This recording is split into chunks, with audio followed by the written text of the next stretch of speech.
आज झुंझुनू मुख्यालय पे कांग्रेस कमेटी के पूर्व जिलाध्यक्ष और मंडावा नगरपालिका के पूर्व चेयरमैन सज्जन जी मिश्रा जी की अध्यक्षता में कोविड कमेटी की मीटिंग का आयोजन हुआ। जो जिला प्रशासन द्वारा डीसीसी द्वारा कांग्रेस कमेटी द्वारा कोविड निवारण हेतु एक जो कमेटी की स्थापना की गई है, जिसका मुख्य उद्देश्य किस तरीके से लोगों की ज़्यादा से ज़्यादा सेवा की जा सके, प्रशासनिक दृष्टि से किस प्रकार के काम क्षेत्र में हो रहे हैं, कहाँ कामों में कमजोरियां आ रही हैं, कहाँ सुधार की आवश्यकता है, ताकि ज़्यादा से ज़्यादा लोगों को फायदा मिल सके। उन सब बिंदुओं पर चर्चा की गई कि जिस तरीके से फर्स्ट चरण आया उसमें हमारे झुंझुनू जिले ने कितने शानदार तरीके से लड़ाई लड़के इस कोरोना महामारी से विजय हासिल की थी। जो दूसरी लहर आई, उस दूसरी लहर में हमारी प्रशासनिक दृष्टि से मानो या अन्य संरचनाओं की कमी की दृष्टि से मानो जो जो खामियां हमारे सामने आई, उनको हमने प्रशासनिक दृष्टि से ऊपर अवगत कर हमारे आला अधिकारियों को, हमारे जिलाध्यक्ष को, हमारे प्रदेश अध्यक्ष को, मुख्यमंत्री महोदय को हम अवगत करा रहे हैं, ताकि जो तीसरी लहर आने की संभावना है, जो बच्चों में ज्यादा आने की संभावना है, उस समय इन कमियों से सुधार करके हम जिले लेवल पे कुछ सुविधाएं कर सकें। इस उद्देश्य के साथ आज इस कोविड कमेटी का मीटिंग की गई, जिसमें हमारे सभी सदस्यों ने अपने अपने सुझाव दिए, क्योंकि उसमें आपको सबको पता है कांग्रेस पार्टी के कार्यकर्ता भी हैं, पूर्व चेयरमैन भी हैं, वर्तमान चेयरमैन भी हैं, प्रधान भी हैं, भामाशाह भी हैं। उन सब लोगों को जो समस्या सामने आई, उसमें सबसे बड़ी जो समस्या सामने आई वो मुख्य रूप से, क्योंकि आप सबको पता है कि हमारे प्रदेश के मुखिया कोरोना महामारी में इतने चिंतित हैं कि खुद कोविड इफेक्टेड होने के बाद भी उन्होंने 18 घंटे मेहनत की है और उन्होंने पूरा का पूरा अपना खजाना खोल दिया कि जो भी बजट की आवश्यकता हो वो इस कोरोना महामारी में लड़ाई लड़ने के लिए आप दीजिए। जब उन्होंने कोई कमी नहीं छोड़ी, हमारे विधायक महोदय हैं जो कांग्रेस पार्टी के, उन्होंने कोई कमी नहीं छोड़ी, अपना पूरा का पूरा फंड दे दिया। अपने पास से भी हमारे विधायक महोदयों ने संसाधनों की व्यवस्था कराई है। साथ ही हमारे जिले के भामाशाहों का तो कहना ही क्या, उन्होंने भी अपने स्तर पे हर तरीके की व्यवस्थाओं में कोई कमी नहीं छोड़ी। लेकिन इस दूसरी लहर में हमें बड़ी तकलीफ के दौर से गुजरना पड़ा। ऑक्सीजन की कमी, कुछ जगह ये महंगी दवाइयों की कमी, और उसके साथ साथ उन दवाइयों के ऑक्सीजन के वितरण की जो प्रणाली थी, उस प्रणाली में काफी खामियां थी, जिसकी वजह से आम जन को परेशान होना पड़ा। और जितनी देर में दवाइयां और ऑक्सीजन मिलनी चाहिए वो प्रॉपर टाइम में प्रॉपर व्यवस्था से नहीं मिल पाई, जिसकी वजह से काफी लोगों ने अपने परिजनों के प्राणों से हाथ धोया है। और इसमें जो मुख्य रूप से कमी आई, मैं तो ये कहना चाहूंगा कि हम कॉलेज लेवल पे, स्कूल लेवल पे पढ़ाई करते थे, तब सुना था कि रोम जल रहा था और नीरो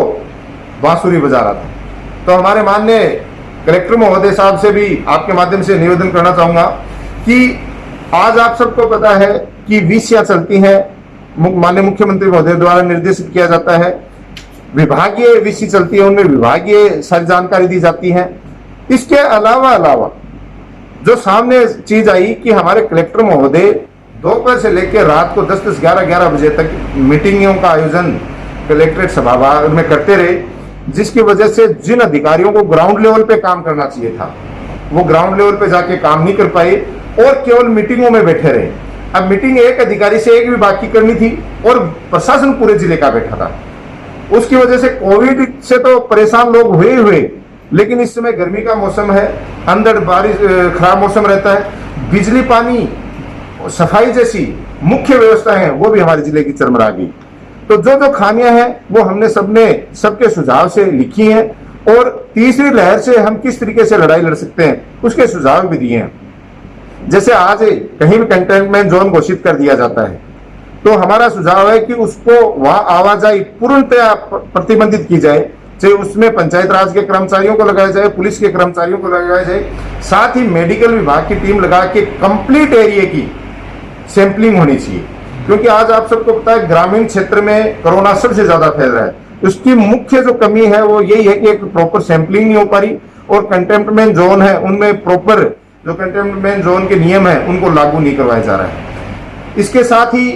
जो पीएचसी लेवल, सीएचसी लेवल पे सुविधाएं होनी चाहिए, क्योंकि पिछली बार 1 साल का समय मिल गया इतने फंड्स हमारे पास थे, आज इनके कोविड सेंटरों की स्थापना कर रहे हैं, ये दुर्भाग्य की बात है। यह आज से 6 महीने पहले हो जानी चाहिए थी। आपको पता है केवल लोड मरीज का केवल झुंझुनू बीडीके अस्पताल पे और नवलगढ़ उप जिला अस्पताल पे आके रह गया, बाकी कोविड की कहीं व्यवस्था नहीं थी। जबकि अंदेशा फरवरी से मीडिया, आपके सामने पेपरों की कटिंग पड़ी है, फरवरी से मीडिया ने 21 फरवरी से शुरुआत हो चुकी थी कि हमारे यहाँ हमारे को पूरी सुविधा संसाधन उपलब्ध करा लेने चाहिए, दूसरी लहर की शुरुआत हो चुकी है, लेकिन हमने नहीं किए। वही सुविधाएं आज सीएससी लेवल पे 11 जगह हमने खुलवाए हैं। तो ये चीजें अगर 2 महीने पहले हो जाती तो लोगों को इन अव्यवस्थाओं के दौर से नहीं गुजरना पड़ता। और आने वाली पे भागदौड़ की बजाय वर्चुअल मीटिंगें करें और जिस विभाग से मीटिंग करनी है उनसे बात करें और केवल उन्हीं के अधिकारियों को बुला के निर्देशित करें, क्योंकि प्रशासनिक अमला ये होता है, ये नहीं होता कि पूरे प्रशासन को आपने बिठा लिया और उनके साथ रात को 10-10 बजे तक बातें कर रहे हैं, ग्राउंड लेवल पे क्या हो रहा आपने जाके नहीं देखा। आज समय पे नाकाबंदी होती, हमारी सीमाएं सील होती, प्रॉपर सैंपलिंग होती, लोग जो बाहर से आ रहे थे उनको क्वारंटाइन करने का एक सिस्टम डेवलप किया जाता, तो आज ये नौबत नहीं आती। लेकिन अभी भी अगर हम ये सुधार कर लेंगे तो निश्चित तौर पे आने वाले समय में जो तीसरी लहर आने की उम्मीद है उसमें हम लोग इस महामारी से बच पाएंगे। जिसके हमने सुझाव दिए हैं कि आज जितने भी जिले के पीडियाट्रिशियन हैं, जो शिशु रोग विशेषज्ञ हैं, उन लोगों के एक कमेटी बना के उनके अंडर एक मेडिकल स्टाफ को ट्रेंड किया जाए और हमारे झुंझुनू में जितने भी ब्लॉक हैं उन सभी ब्लॉक में उन ट्रेंड स्टाफ की डेपुटेशन या उनकी नियुक्ति की जाए, ताकि अगर इस महामारी का प्रकोप आए तो तुरंत उन लोगों के डायरेक्शन में बाकी का मेडिकल स्टाफ लग के उन लोगों की मदद कर सके, बच्चों की मदद कर सके।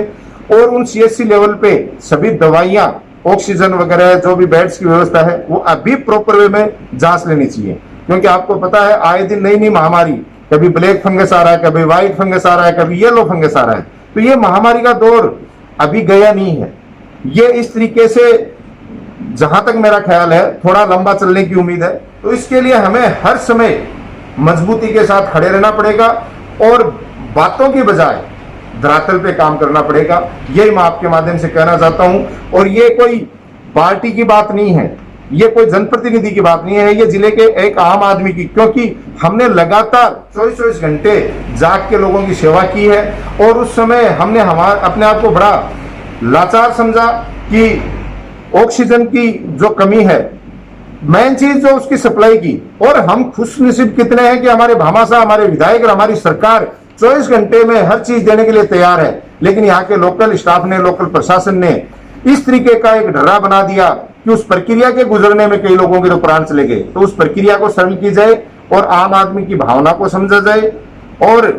उसके तहत ही काम किए जाए। इस बात के लिए हमने उच्च अधिकारियों को और उच्च हमारे पार्टी के पदाधिकारियों को सबको अवगत करा दिया है।